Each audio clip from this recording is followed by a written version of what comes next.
anti-witchcraft recipe ambayo ninatengeneza ya kusaidia mambo yafuatayo. Kuna watu ambao wao wana jicho mbaya.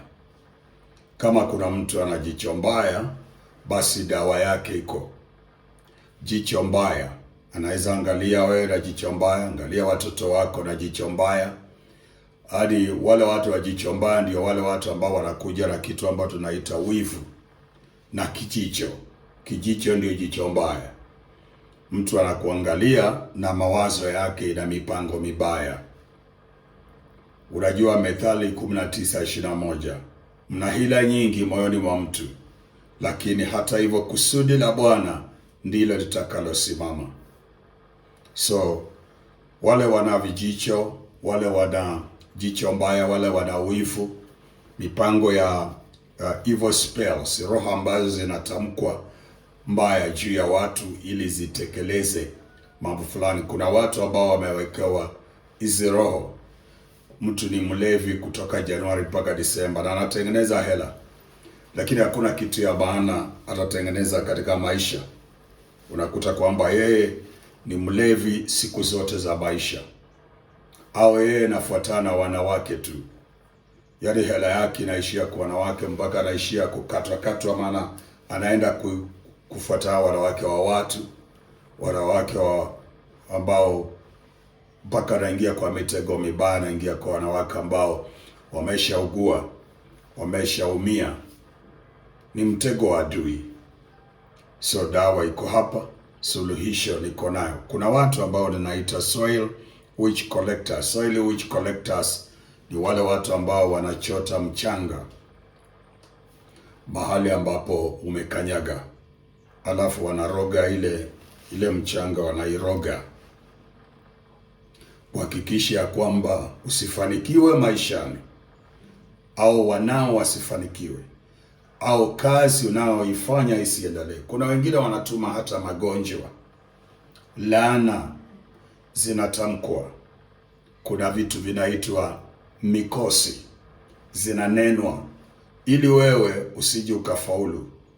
Unaweza kuwa ni mhubiri, hata kanisa lako lisifanikiwe, kazi unayoifanya isifanikiwe, huduma yako unaweza kuwa na watu lakini wasio wa maana, labda ni kurogwa, umerogwa, ama ni watu wamerogwa. Maana ninyi, mambo ya makanisa, usipotafuta uwezo fulani wa Mungu na viwango fulani vya neema na imani ili uweze kukua kutoka katika vikapo vya wachawi, unaweza kuwa kanisani ukiimba pale Kalvari yote amekwisha, lakini wewe ndio umekwisha. Wewe ndio umekwisha. Kuna mhubiri aliniletea matatizo ya kanisa lake, kwenda kufanya spiritual screening. Nikaona yeye pamoja na washirika wako katika nyungu ya mchawi. Wamewekwa katika nyungu ya mchawi. Unakuta hawawezi kuendelea. Na washirika ni kama watu wa kawaida, wamefungwa wote. Akili zao zimedua pale. Kuna kitu ya maana wanafanya, hakuna huduma wanafanya. Sasa wengine ni wahubiri, wengine ni watu wa biashara, wengine ni general men and women katika maisha. Hii roho ya kuokota mchanga, watu wanawaroga, itafika kikomo.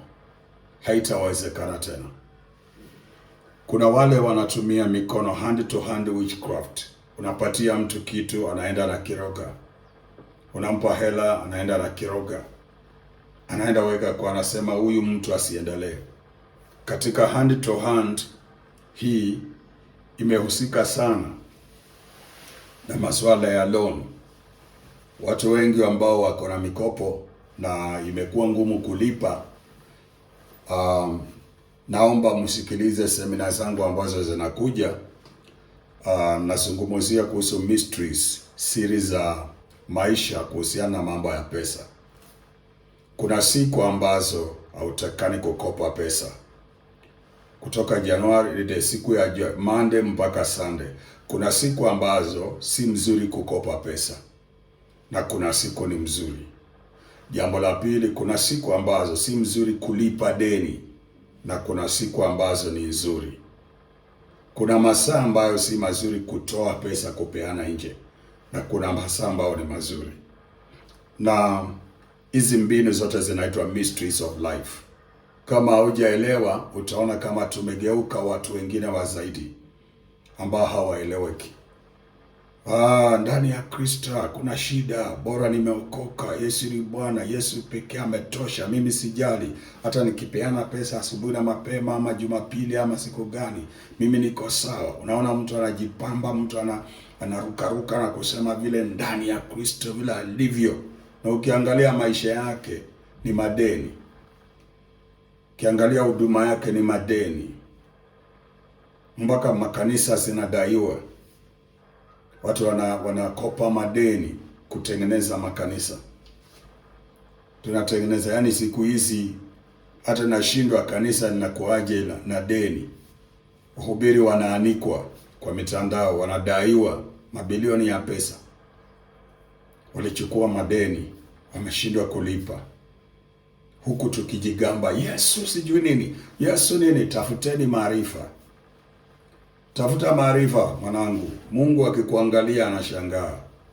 Hii michezo mtawacha, mkurukaruka makanisani na kusema vile mko sawa, na madeni yamejaa sana. Na maandiko inakataa, inasema anayemfuata Mungu na aliyetupendeza Mungu hatakaa na madeni.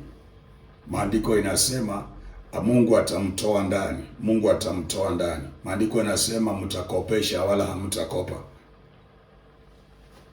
Ninyi ndio mtakopesha. Kama wewe ni mhubiri na kanisa lako limesimama kwa madeni, umenunua vyombo kwa madeni, umefanya miradi ya maendeleo ya hiyo kanisa hapo ndani kwa madeni, unadaiwa, usijipige kifua ukihubiri uko kwa kikapu ya madeni ambayo inatakana kusaidiwa. Mikono yako imefungwa, kazi yako inatakana ikuondoe kwa madeni. Financial blessing witchcraft. Wala ambao hela zenu zinarogwa, watu wanaenda kuroga pesa ili kuhakikisha kwamba hutawainuka kifedha. Unaanza mradi, unasimama, pesa inapotea. Umeona kitu kama hiyo? Sasa hiyo ni mojawapo ya hela kurogwa. Watu ambao mnaona misingi ilianza kitambo alafu ikasimama, si kupenda kwake. Aliangalia maisha yake akapanga vizuri, akaona nikianza hii nitanua uwanja, alafu nitaanza kuweka msingi, nitaendelea kupata pesa nikiweka. Lakini ghafla alipoanza matatizo ikatokea, magonjwa ikaingia, akalazwa, hela zikaingia zote zikaenda kwa magonjwa. Alafu yule bwana akabaki bure, akirudi ana madeni. Akirudi hawezi kuendelesha mradi. Akirudi hawezi kufaulu. Wengine huenda hivyo mpaka wakafa. Wanaacha watu wao, na si mpango wa Mungu. Si mpango wa Mungu. Acheni kupumbazika na hii mambo moja tu ya kusema Yesu ni Bwana. Yesu ni Bwana kwa yote, lakini ndani ya Yesu kuna maarifa mengi. Nayo maarifa yote yako available ndani ya Yesu yatusaidie. Na wale ambao wako nje ya Yesu, Mungu amepeana maarifa mengi, maana tukisema habari za Yesu ni habari za uzima wa milele. Lakini nataka nikuambia kwamba baraka za Bwana ziko available kwa watu wameokoka na wale ambao hawajaokoka, wote wananyeshewa mvua wema kwa waovu. Jua likiwaka na wakia wote watakatifu, tuko kwa mwili wote. Kwa hivyo kuna mbinu za lazima tuzifuate za hapa kusaidika.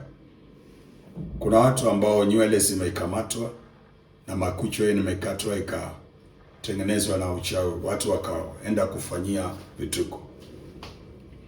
Huwezi kujua nywele yako kwa salon ilipo katika ilienda wapi.